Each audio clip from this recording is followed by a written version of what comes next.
Vivencias.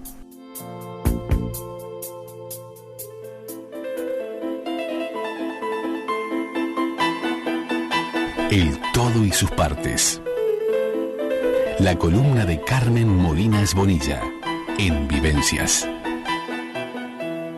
Ya estamos con Carmen Molinas Bonilla para hoy hablar de la creatividad histórica en tiempos de pandemia.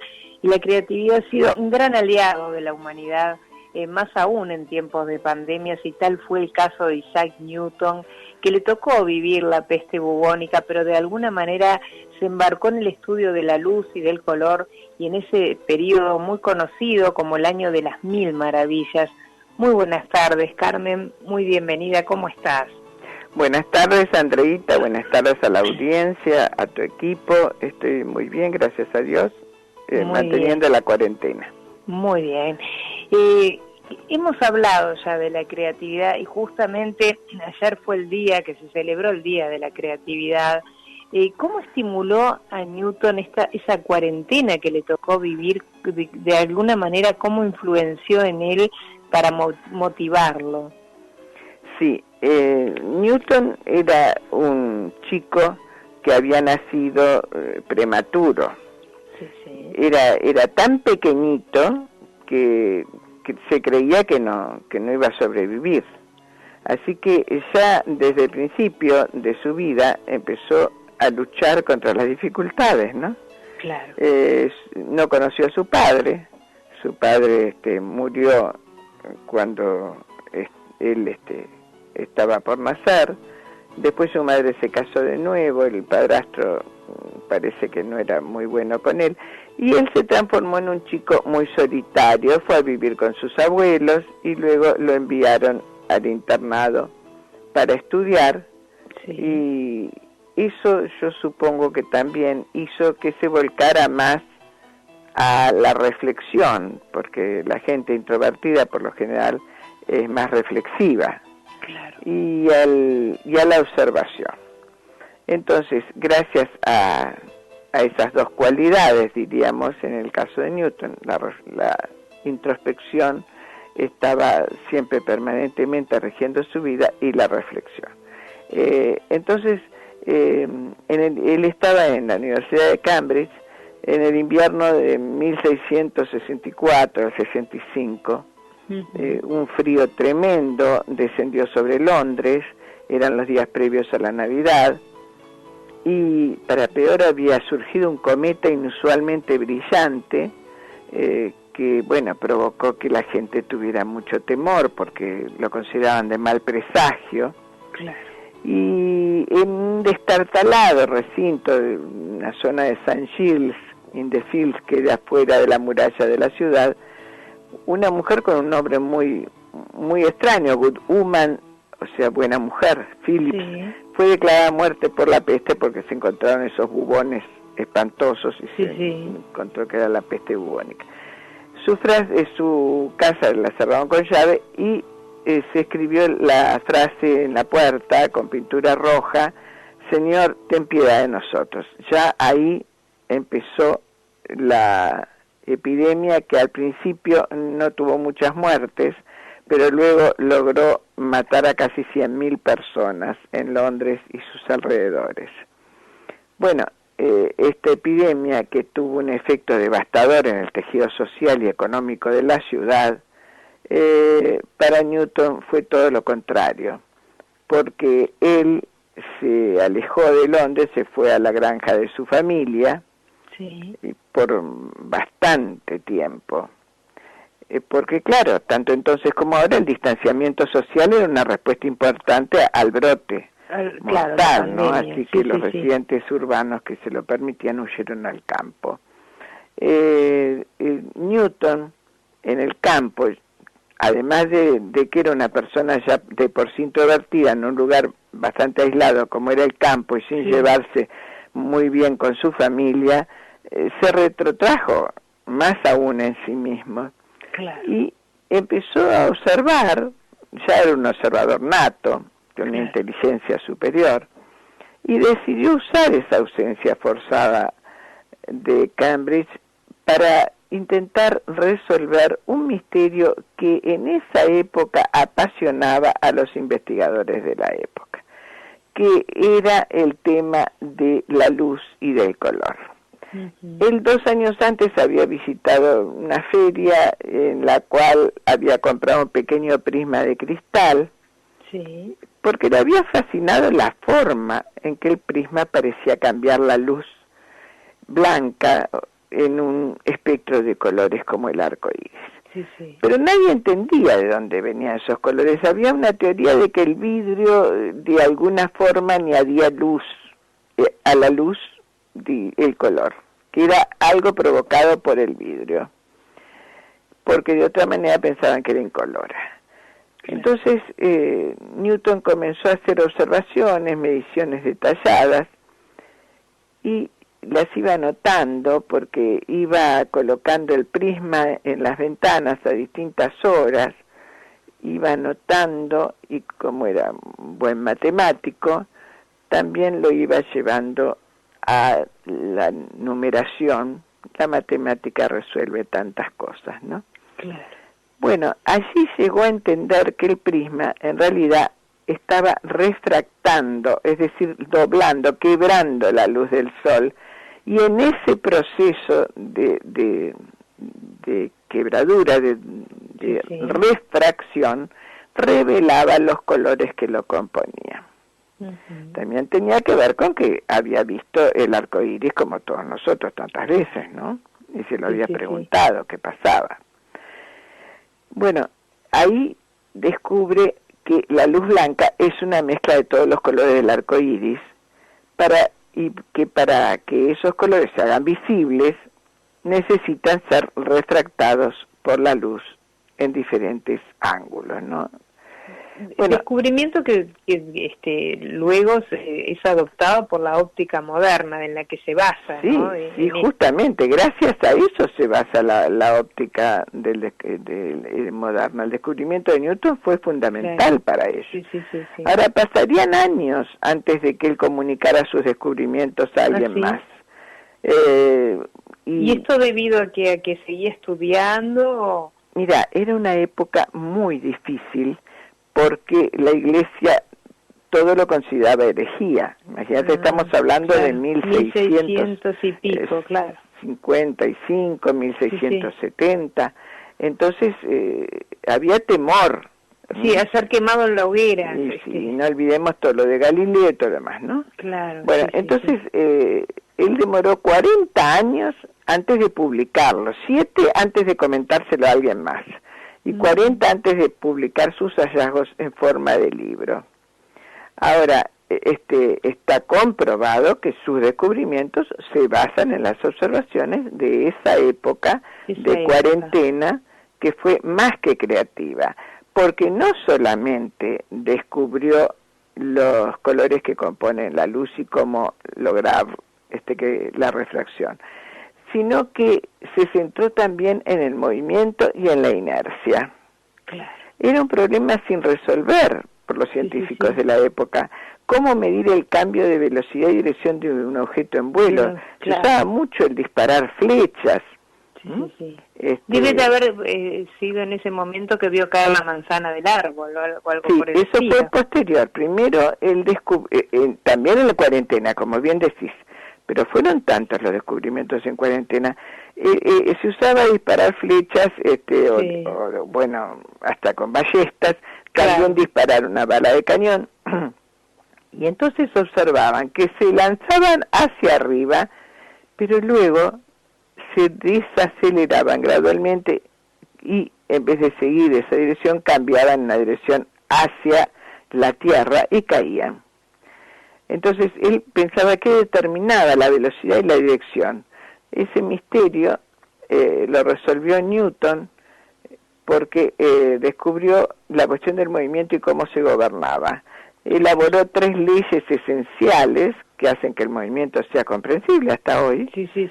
Que un cuerpo en reposo permanecerá en reposo, uno en movimiento, a menos que sea accionado por una fuerza externa. Bueno, la fuerza que actúa sobre el objeto es igual a la masa de ese objeto, y que para cada acción hay una reacción igual y opuesta. Pero entonces, ¿cuál era esa fuerza externa que hacía que la bala o la flecha disparada hacia arriba cayera? ¿Qué era lo que atraía? Porque para nosotros es normal que tiremos algo y que caiga, pero porque ya conocemos la ley de gravedad, pero en esa época no entendían por qué no se mantenía en vuelo, supongamos. Claro. Entonces, eso que parece tan simple para nosotros, para él le significó un estudio importante, grandes observaciones y muchísimos cálculos matemáticos. Y así logró que por más variables que hubiera, siempre pasaba lo mismo, terminaban cayendo. ¿Y qué era lo que pasaba? Bueno, lo que pasaba era que la Tierra tenía la gravedad que conocemos hoy y que nos parece tan común. O sea que en esta cuarentena descubrió esas leyes que sentaron el cálculo para la matemática moderna, para la ingeniería y para las estadísticas. Sí, sería imposible. Claro. Independientemente de que Leibniz, el erudito alemán, también iba a desarrollar esas más leyes y ese cálculo, pero lo desarrolló mucho después. Claro. Bueno, el hecho es que él llamó a esto el método de fluxiones, que con el tiempo se conocería como cálculo diferencial, que se estudia hasta ahora en ingeniería en todos lados, ¿no? Sí. Bueno, estos logros ya hubieran asegurado la fama de Newton, pero él no se quedó en eso, siguió observando. Se ve que la cuarentena fue larga. Fue larga, sí. Y entonces, en esos meses de aislamiento, sus descubrimientos fueron aún mayores, porque está el famoso, hasta en cuadros, en todo, que un día en su jardín, estaba sentado bajo de un manzano y una manzana cayó. Claro, era lo que yo te comentaba, que esto es clásico ya, Sí, ¿no? es clásico, es el clásico con que se lo recuerda a Newton. Y es más, él lo recordó como cuando era anciano, como así, con esa anécdota, que él descubrió esa ley de gravedad, no solo por el movimiento, que ya lo hablamos, y porque caían las flechas, las balas, sino porque cayó esa manzana, y entonces como caían las flechas, las balas, la manzana, tierra, era una fuerza que tenía que operar incluso a grandes distancias, como cuando se lanza una bala de cañón. Pero a corta distancia, una manzana que cae de un árbol, sea el árbol más alto, sea un árbol bajo, va a seguir golpeando el suelo en algún momento. Claro. Entonces, ¿qué pasaba con esa fuerza? Llegaba hasta dónde, tal vez hasta la luna, y cómo la luna no caía a tierra. Eran preguntas que se hacía, preguntas que se hace una mente científica, preguntas que se hace un niño, que nosotros después le vamos matando la curiosidad, porque de pronto está con la etapa de los por qué, y uno se cansa de los por qué y dice, bueno, si ahora tomá y le da un juguete o cosas así. Si se lo estimulara más con los por qué, tal vez podrían llegar a descubrimientos fantásticos. Aún lo que ya está descubierto, pero es importante que lo descubra el niño por sí mismo. Claro. En este caso estamos hablando de la ley de la gravedad, nada más ni nada menos, con esa caída de la manzana, ¿no? Exactamente, pero además eso lo llevó a otra ley que es fundamental, que es el problema del movimiento celestial, porque ¿qué pasaba? Si todo caía atraído por la fuerza de gravedad, ¿qué pasaba con la luna, como dijimos, y con los planetas? Sí. El movimiento celestial era en esa época los tenía locos a los intelectuales de la época, ¿no? Claro. Ellos imaginaban que un globo podía girar en una cadena dando vueltas y vueltas y mantenerse por inercia, ¿no? Esa fuerza centrípeta que mantiene una órbita estable. Pero si se corta la cadena, el círculo se detiene, el globo vuela en línea recta y finalmente cae. Claro. Entonces, no pasaba con los cuerpos celestes, no volaban en línea recta, lo sabemos bien, y ellos habían descubierto hacía mucho antes las órbitas, ¿no? Claro. Y las órbitas son fijas y no se mueven atados por una cadena ni nada. Entonces todas esas preguntas él las respondió mediante sus observaciones solo en su retiro de Lincolnshire en la granja. Él resuelve el rompecabezas y descubre esa ley de gravedad, pero además la misma fuerza que tira la manzana al suelo mantiene los planetas distantes en su camino. ¿Cómo? Porque tenían esa fuerza de gravedad que no se podía ver ni tocar, pero sí probar con las matemáticas. También esa fuerza se mantenía equidistante por la fuerza del Sol, de los planetas entre sí, de la Tierra, que lo comprobó con cálculos matemáticos. Claro. Durante casi 20 años, Newton no le dijo nada a nadie de su descubrimiento. ¿Te acuerdas que el descubrimiento primero que hablamos no lo mencionó durante 7 años y luego lo publicó recién a los 40? A los 40. En este caso... Un poquito menos, la mitad de tiempo le llevó. Sí, la mitad de tiempo para publicación. Para publicar. Pero estamos hablando de mencionarlo. No se lo mencionó, no le dijo nada a nadie durante 20 años. O sea, mucho más. El otro era 7 años. En este caso, 20. Si habría temor al poder enorme de la Iglesia y al poder también de aquellos que creían en la magia, etcétera. Cuando él finalmente publica su gran tratado, que hasta el día de hoy se estudia, que se llama Principios Matemáticos de la Filosofía Natural, bueno, el efecto fue así, como un sismo que movió, eso sí, hasta las raíces de los árboles, como decía algún político. Claro. Los descubrimientos de Newton, en palabras de Allen Charles Cox, que era profesor de historia de la Universidad de Pensilvania, constituyeron una de las síntesis científicas más extraordinarias en la historia de la mente humana. El libro al final se conoce por Los Principios, para hacer un título más corto, ¿no? Claro. Bueno, es el libro más importante en la historia de la ciencia. Claro. Sacudió a la civilización occidental hasta sus entrañas, demostró como nadie, como ningún trabajo anterior, que el universo podía ser legible, podía ser lógico, podía ser conocible. Para una Europa que era profundamente piadosa y todo era pecado mortal, bueno, que los simples mortales podían, un hombre común podía percibir el proyecto mismo de la creación, era algo tan extraordinario que...